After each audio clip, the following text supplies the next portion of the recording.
पाकातले रवा खवा लाडू. यासाठी आपल्याला लागणार आहे पाव किलो रवा, पाव किलो खवा, 200 ग्रॅम साखर, पाव वाटी मनुके आणि वेलची आणि जायफळची पूड चमचाभर. सर्वात आधी आपण कढईमध्ये रवा भाजायला घेऊ.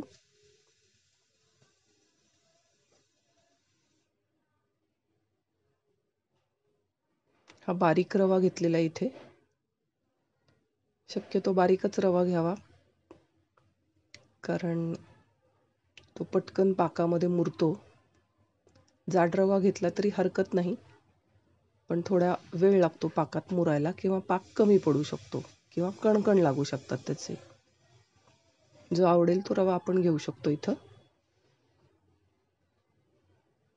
रवा चांगला गुलाबी रंगावर भाजायचा आहे. थोडा रवा आता कोमट किंवा गरम झाला की मग त्याच्यात आपण थोडंसं साजूक तूप घालूया. 2 ते 3 चमचे साजूक तूप घालायचंय, कारण खव्यामध्ये तूप असणार आहे, त्यामुळे फार तूप घालायची आवश्यकता नाहीये. अगदीच रवा कोरडा भाजायचा, त्याच्याऐवजी थोडं तूप घातलं म्हणजे भाजायला तो सोपा पडतो.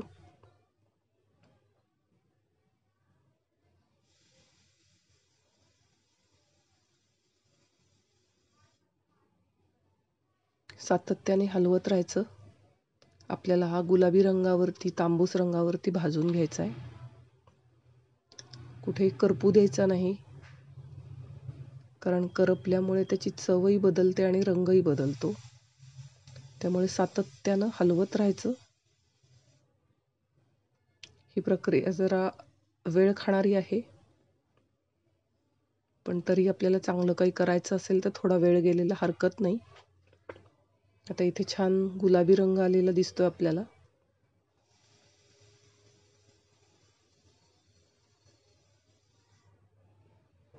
व्यवस्थित भाजून घेतलेला आहे आता आपण हा रवा.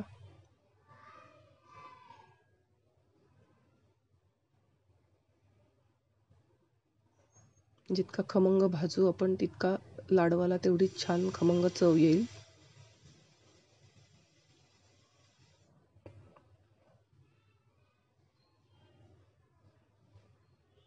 आता हे आपण एका बाजूला काढून घेऊया, एका भांड्यामध्ये. आता त्याच कढईमध्ये आपण खवा भाजायला घेऊया.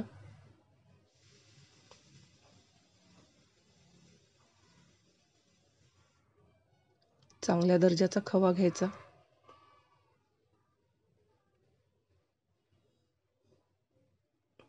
खवा घेताना तो कडू तर नाहीये किंवा त्याला वेगळा वास येत नाहीये हे टेस्ट करायचं. जर ब्रँडेड खवा घेतला असेल तर प्रश्न नाही, पण सुट्टा खवा घेत असू तर आपल्याला तो चेक करून घ्यावा लागतो. आता इथे गरम कढईत टाकलेलं असल्यामुळे थोडासा लागल्यासारखा वाटतो इथे खवा, पण तो करपू न देता भराभर हलवून घ्यायचा. इथे आपल्याला खवा भाजण्यापेक्षा आपल्याला तो पातळ करून घ्यायचा आहे फक्त. फार भाजण्याची आवश्यकता नाहीये खवा. एकजीव पातळ तो झाला की मग आपल्याला तो बाजूला काढून ठेवता येईल.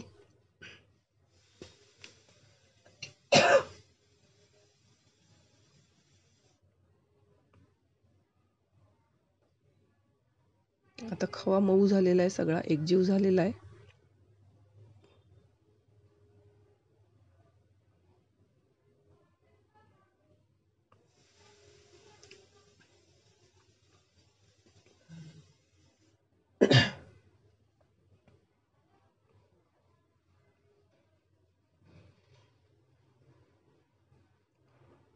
आता आणखी तो पातळ झालेला दिसतो आपल्याला.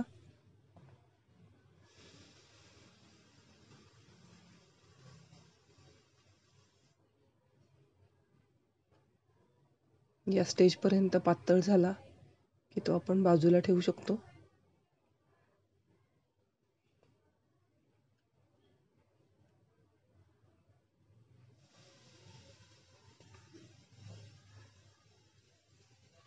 आता आपण पाक करायला घेऊया. पाकासाठी आपण जाड बुडाचं भांड घेतलेलं आहे. यासाठी आपण इथे 200 ग्रॅम साखर घेतलेली आहे. साधी साखर आहे, जाड साखर नेहमीची.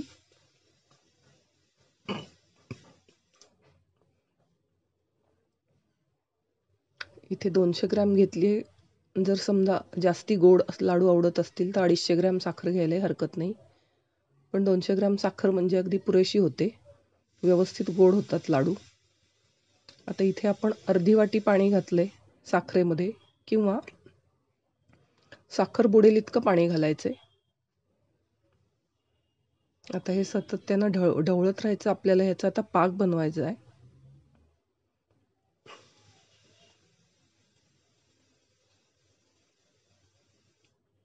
पाक करताना सातत्याने लक्ष ठेवायचं, सातत्याने हलवत राहायचं.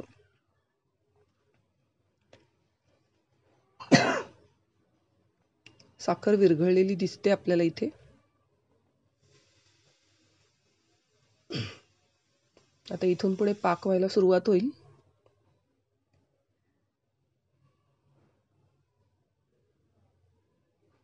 चांगली उकळी आलेली आहे आता पाण्याला. साखरेचं पाणी अजूनही हे.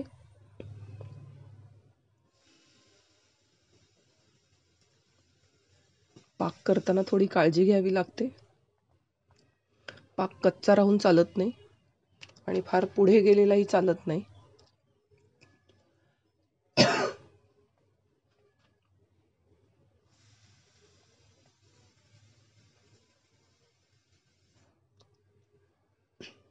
आता हे साखरेचं पाणी हळूहळू घट्ट होताना दिसेल, म्हणजेच आपली पाक होण्याची प्रक्रिया सुरू झालेली आहे.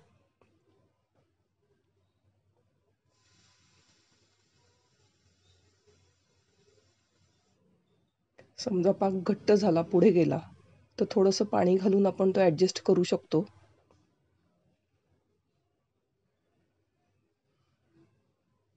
पाक सैल नाही ठेवायचा. आता आपण इथे चेक करून पाहूया. बोटांनी थोडासा चापसून पाहायचा.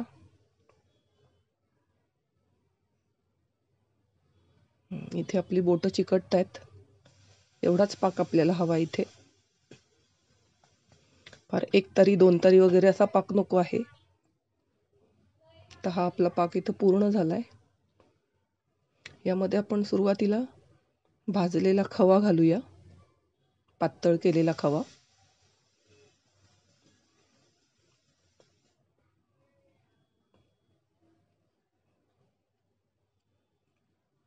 पाकामध्ये खवा घातलेला आहे.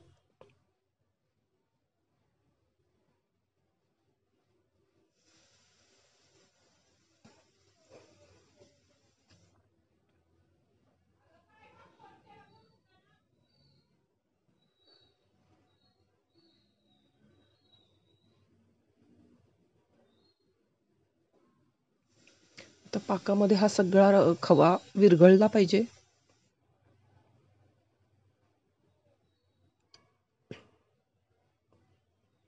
सगळा एकजीव झाला पाहिजे.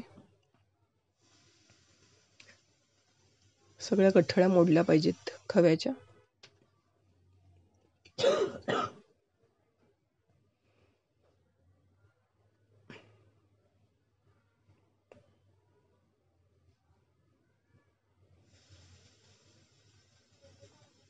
आता आपण इथे भाजलेला रवा घालूया.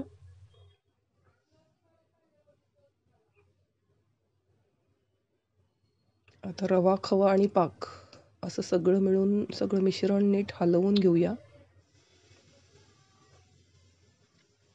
हे मिश्रण आता आपल्याला थोडं सैल झाल्यासारखं वाटेल, पण रव्यामध्ये ते पाक मुरल्यानंतर ते व्यवस्थित होतं हे मिश्रण.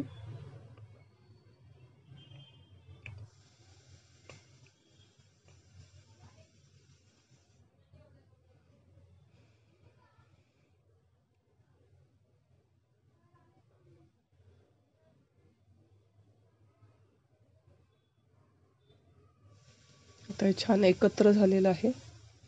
इथे आपण आता वेलची जायफळची पूड घालूया.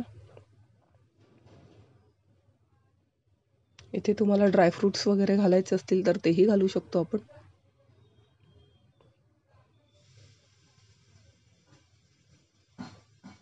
ड्रायफ्रुट्स घालायचे असतील तर तेही थोडेसे तळून किंवा भाजून घालायचे. कच्चे घातले तरी हरकत नाही.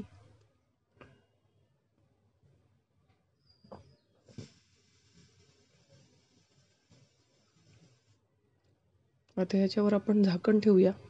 गॅस बंद केलेला आहे. थोडंसं मिश्रण कोमट झाल्यानंतर आपण चेक करून पाहूया. पूर्ण गार होऊ द्यायचं नाही. गार झालं तर आपल्याला पुन्हा ते गरम करावं लागतं गॅसवर ठेवून, म्हणून कोमट असताना चेक करून बघायचं.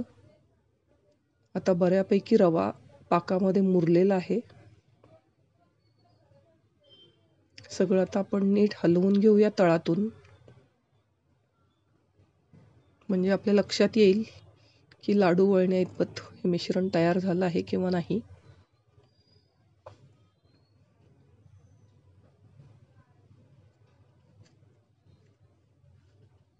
आता इथे आपण मनुके घालूया. बेदाणे असतील तर बेदाणेही घालू शकतो.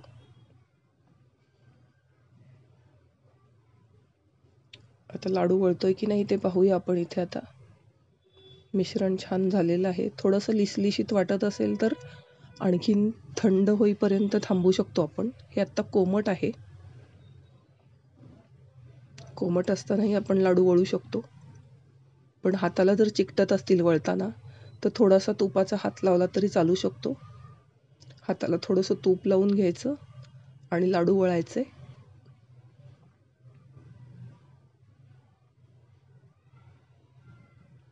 आता ह्या मिश्रणाचे आपण लाडू वळून घेऊया.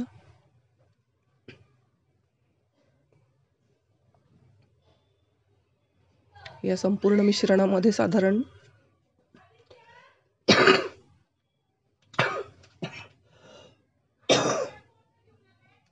14-15 लाडू होतात.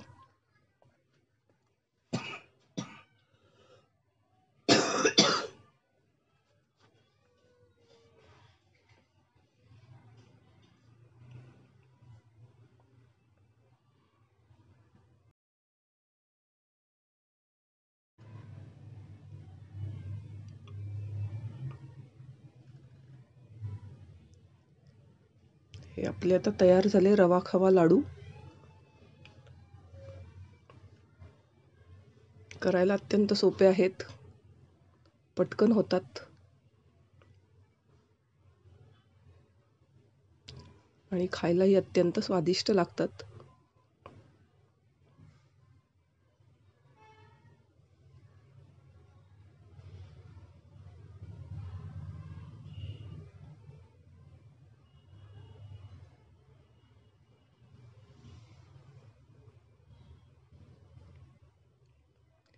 हे झाले पाकातले रवा खवा लाडू.